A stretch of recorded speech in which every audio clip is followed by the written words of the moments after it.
வேலை படிச்ச இன்ஜினியரிங் படிச்சுட்டு 3 வருஷமா அலையிறான். எங்கேயுமே வேலை கிடைக்கல. எத்தனை கம்பெனி ஏறி இறங்குறது எனக்கும் புரியல. எங்கேயுமே மரியாதை கிடைக்கல. பெத்தவங்களும் மதிக்க மாட்டாங்க. வீட்டுல சோறு போட்டாலும் திட்டுறாங்க. சோறு சாப்பிடவும் பிடிக்கல. தான் காதலிச்ச பொண்ணு கூட என்ன மதிக்க மாட்டா. அவளும் என்ன திட்டுறா. வேலை செய்ய மாட்டேன், வேலைக்கு போக மாட்டேன். சே, என்னடா வாழ்க்கை அது, செத்துலாம்டா அப்படின்னு முடிவு பண்ணிட்டு நம்ம குமார் ரயில்ல பாஞ்சு சாவறதுக்காக போறாங்க. ஓடுறான். ரயில் கிட்ட வருது. அவன் ரயில விழுற நேரம் பார்த்து பின்னாடி ஒரு குரல், குமார் நில்லுடா, குமார் நில்லுடான்னு. திரும்பி பார்த்தா அவனுடைய காதலி, அவனை திட்டின காதலி குமார் நில்லுடான்னு கூப்பிடுறா. உடனே குமார் ஒரு செகண்ட் நின்று லவருக்காக நின்று என்னடின்னு கேட்குறான். ரம்யா கிட்ட போய், ஏன்டா சாவ துணிஞ்சிட்ட, நான் உன்னை சின்ன கேட்டேன், என்ன திட்டினேன், வேலைக்கு போனான்னு சொன்னான், இது தப்பாடா அப்படின்னு ரம்யா கேட்குறா.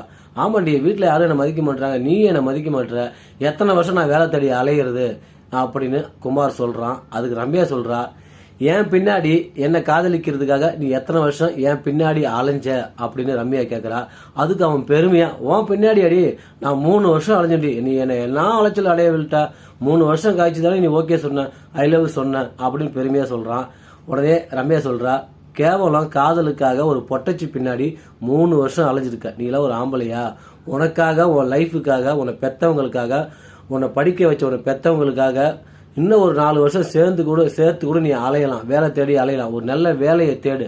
அதுக்கப்புறம் உன்னை வீட்லயும் மதிப்பாங்க, நானும் உன்னை மதிப்பேன். அதுக்கப்புறம் நம்ம கல்யாண பேச்சு, அது வரைக்கும் நம்ம பேச்சே கிடையாது அப்படின்னு சொல்லிட்டு ரம்யா உதறிட்டு போறா.